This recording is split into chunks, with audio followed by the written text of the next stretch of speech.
Hello. This is a really different format for me, but I think it's going to be a lot of fun. As you may or may not know, YouTube is chock full of weird, shitty free movies. Re-uploaded movies that were made in the 80s or 70s with new names and AI thumbnails, or low-budget trash made by some little indie company for a quick buck. And then they realized they couldn't get a buck, so they put it on YouTube, I guess. No matter its origin, somehow it ended up for free on YouTube. And so I'm taking advantage of that to make some dumb content. A few days back, me and a buddy of mine decided to watch one of these pieces of junk. A movie called The Orphanage, Milwood. Although it isn't actually called that, of course. It's called Milwood from 2013. Written, directed, and co-starring Jimmy Scanlon, a man that you've never heard of. Neither have I. Immediately we're introduced to our two primary characters, the small orphan boy Nathan, and the hunched creepy man, Mr. Clemens. I don't know, I just get a weird vibe from that. During this scene, we realized that the YouTube captions that we had put on were hilariously inaccurate. No one welcomes you. No one welcomes you. No one welcomes you. And we're shown a variety of walking shots, each with its own unique white balance. Nathan is then gifted a very large and weird room before having an extremely yellow and oversaturated flashback. Within this flashback, the boy is promised a dog, I think. When we get back, we'll talk more about getting that four-legged furry canine thing that you want for the house, okay? I love you, Dad. And then, of course, we're introduced to the audience's favorite character. Nathan? Who's this? Applause! Yay!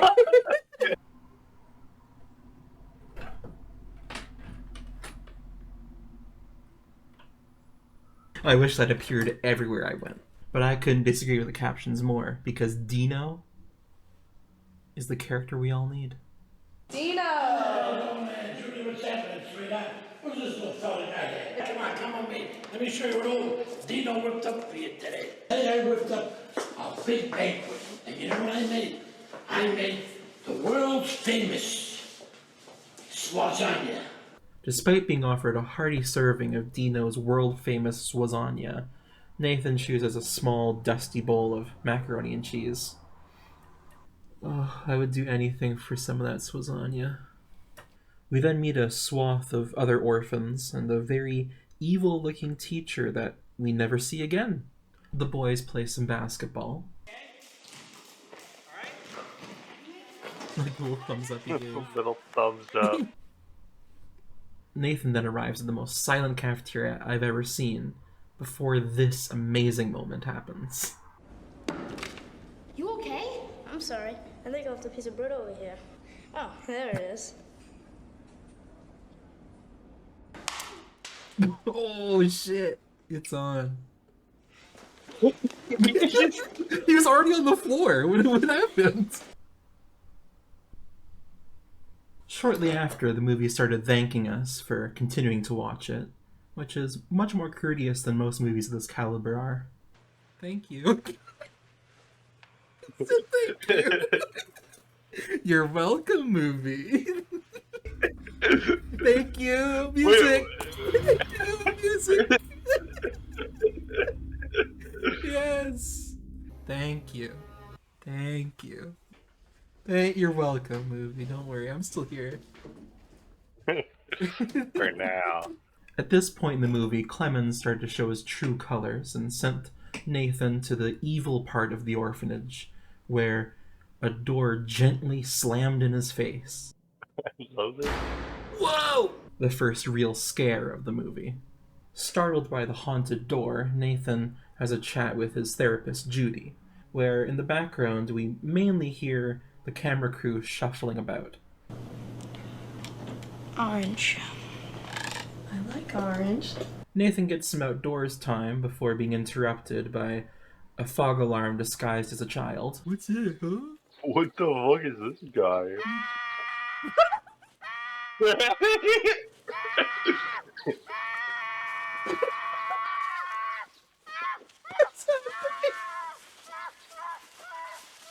was that sound he made?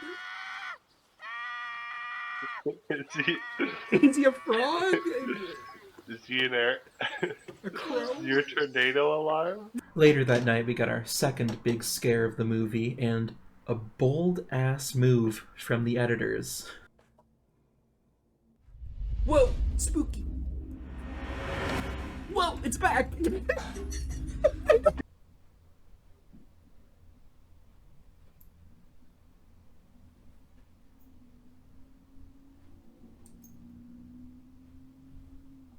I mean, what kind of ghost is that?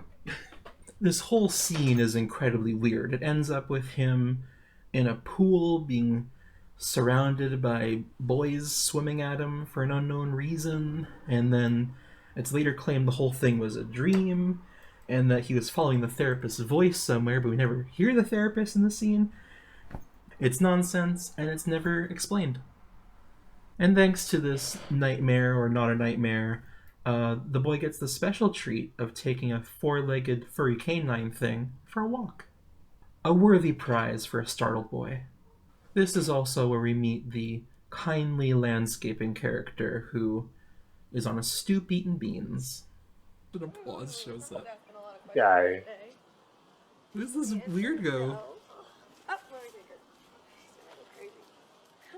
You got a bag of coffee beans? Hey, Judy, how are you? I'm good. How are you? I'm snacking on my beans.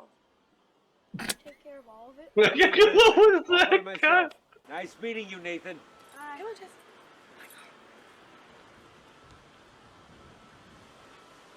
Is he gonna cry?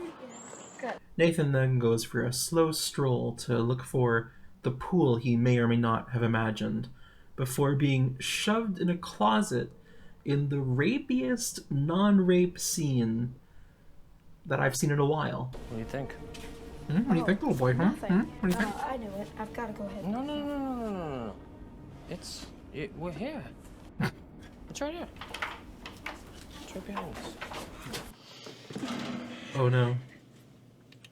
You haven't been so good, have you, Nathan? What? Have you? You gotta get to lunch. Go ahead. What the fuck was Why this is scene? this guy? In yet another therapy scene, we also are treated to this special camera angle of the camera in the room that she's recording with that is exactly the same as the film cameras, with a little overlay. A creepy doctor arrives and then shoves Nathan into a room in Ward B, the evil ward, while Judy and Mr. Clemens have an argument that results in Catherine Wizard replacing Judy as Nathan's therapist.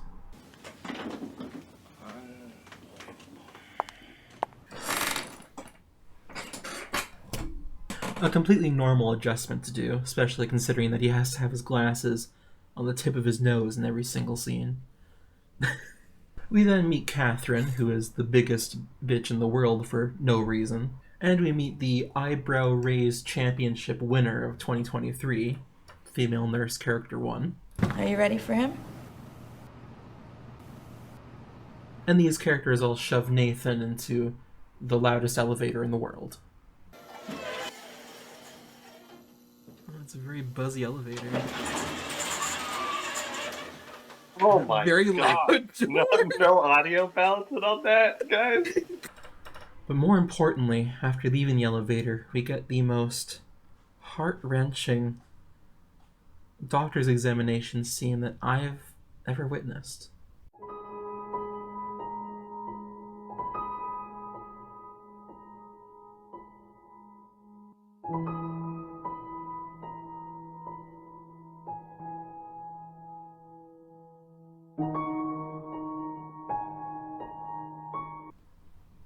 I'm not even shitting you. That's the music they chose for that scene. I amped it up a little bit with my editing, but that is pretty much the scene. Distraught after his heart-wrenching medical exam, Nathan then runs off to look for the pool again, for some reason, and of course meets the peekaboo ghost. who yet again does nothing. Nothing much happens, and then Judy, after being fired, runs into Nathan, her favorite orphan, and begins developing a breakout plan for him instead of, adopting the orphan boy. Nathan chats with Tommy, the curly-haired orphan, who gives Nathan a knife to stab the ghosts in Ward B with. Very, very smart decision. But of course, the knife is immediately confiscated because Nathan hiding a knife for the rest of the movie would be far too thrilling a thing for this movie to come up with. We then skip to Nathan getting a lesson from Miss Wizard when Clemens shows up and... Hold on a second. Nathan has hygiene next. I have a nurse coming up to get him, okay? Great. He'll be ready. Oh, and Catherine, make sure you come to my office once you're done. Good day. Hurry up. Are they fucking? Ugh. Yeah, they're definitely fucking. Moving on. Nathan's actor then fails at fake crying, and then we get a very awkward shower scene. What's he doing with his other hand? Why is he not using both hands to wash his head? The other hand's ready to punch ghosts. During which the female nurse pranks Nathan by shoving a very sleepy boy in his room, who of course tries to murder Nathan at daybreak before two nurses who are hiding directly behind the door come and stop him. A pretty funny prank, honestly. I think some prank channels have a new idea here. Tommy, gifter of knives, is exiled to the bad half of the orphanage, and Nathan gets told that the boy who snuck into his room was mentally ill and blah blah blah. The doctor then takes Nathan to the bathroom and repeatedly asks if he needs help in there. So, how you doing there, Nathan? Fine. Yeah, you look good. Why does he sound so different now?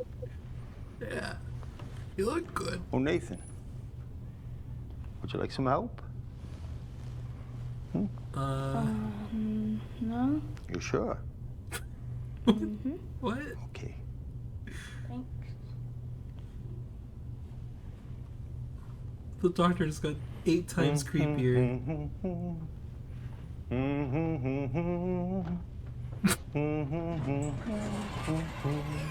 Too many times. He asked too many times. 0 times is enough times for that. And then he goes and helps Tommy out of the elevator and stuff. But Nathan has a secret plan.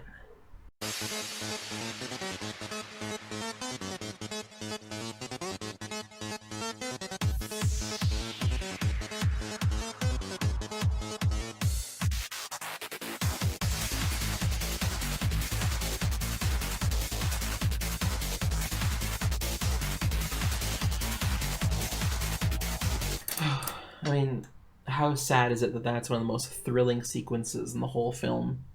Especially since it'd be so much better if we got to see some shots of his surprised face or a focus in on the paper before he had to grab it the second time. And, maybe a look up at the doctor instead of his big white belly thrust into frame. Fucking lame. We had a quick scene of Judy sneaking into the orphanage for an unknown reason, and everyone screams at each other for a while. And then we get to see Tommy getting a lobotomy, which is... makes me uncomfortable. The nurse was having a great time. We then cut outside where it becomes plainly obvious that Nathan is the only unlobotomized child in Ward B. Why did Tommy cut in line when Clemens hates Nathan so much? I don't know, but it happened. And then for some unknown reason, Nathan runs off in the woods, squats behind the tree, runs back out, instead of living there like a wolf child. Who knows what's happening at this point. But I do have to point out, I love how he runs. That's hilarious.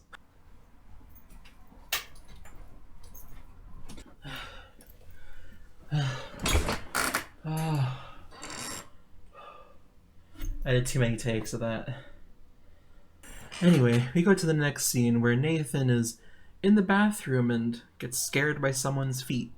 Again, never explained.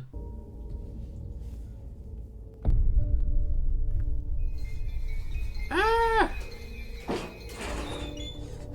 Whoa, what's wrong? Someone's in there! It's a bathroom. Of course there'd be people in there. Let's go. He's very bad at explaining things that he sees. He's bad at a lot of things. Ooh, and then of course we get that thrilling scene where the inspector comes by to see how all the orphans are doing. You know, what's gonna happen? Will he see the lobotomized children and get worried? Well, you know, he talks to Nathan, what's gonna happen? Anything could happen in this scene. He's told by Clemens that the orphans are fine. And then he talks to the gardener who's touching some weeds. He says they're good too. And he leaves. That's it. Why even bother?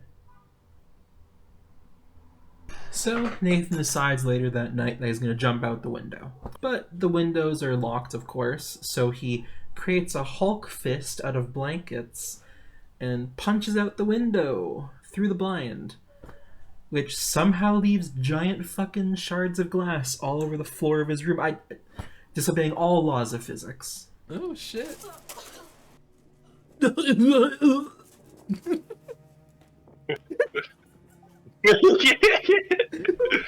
flopping his shit. He's always doing that little run. Oh no. He's so terrible at escaping. He's bad at everything.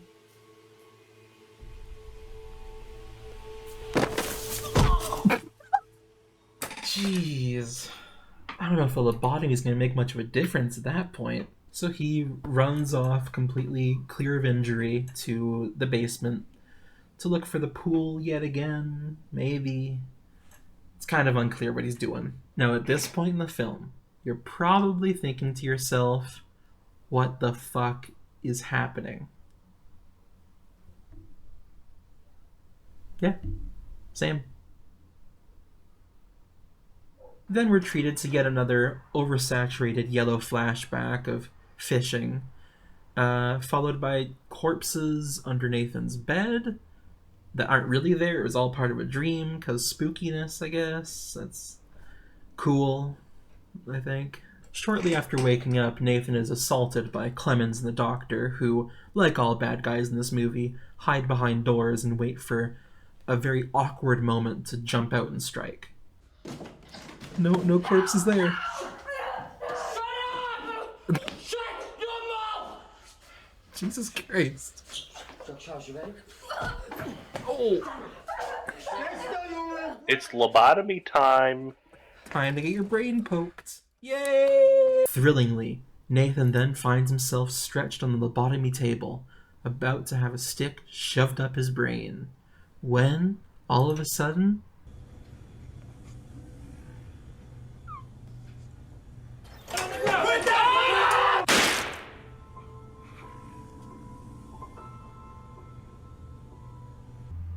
the end. Nah, the movie isn't that nice. Instead, we're treated to a series of flashbacks to explain all the things they were too lazy to explain to us earlier, and to make itself seem clever.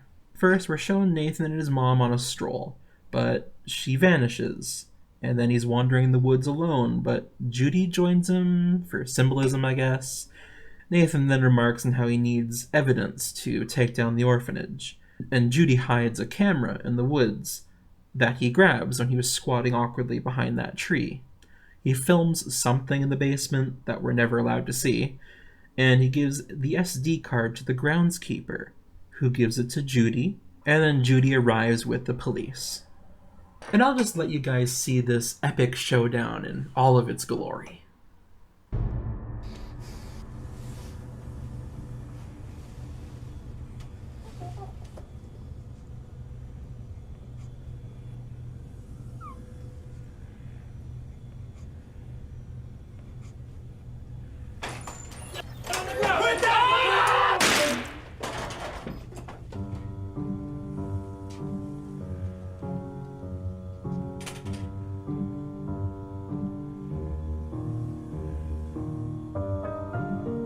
Judy and Nathan, who is barefoot, then take a stroll down the road somewhere, not into a car. I guess they're gonna walk all the way to Judy's house. And then the movie's mercifully over. I mean, I can't even put into words how shit this ending is. If we knew any of this stuff earlier, we would have an actual movie with stakes and intrigue. It could be more of a thriller and have interesting things in it. And instead we had a pile of slop. My buddy Ewan, who I was watching it with, put it beautifully. This would have been the whole movie right there. Instead, we had no movie. Yeah. Well, I guess that's about it for this, the first and most glorious episode of Free to Judge. Yeah, pretty shit. Pretty goddamn shit. If you like hearing what I say about movies, stay tuned for more of these, hopefully pretty regularly. Also, I have a Letterboxd account. You can see my quick thoughts on films I watch there. Hopefully also the watch-alongs that I film with my friends. I'll have those up somewhere. Probably not on YouTube, because I think I can't. But somewhere, maybe Patreon. Stay tuned to find out about that. And yeah, thank you very much for tuning in. I'll have some links to other stuff I make. And have a good night.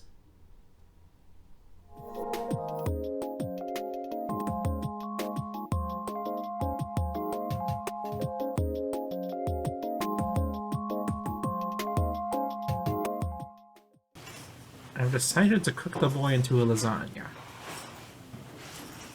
That's definitely the right way to go. I need Dino to separate his meat from his bones.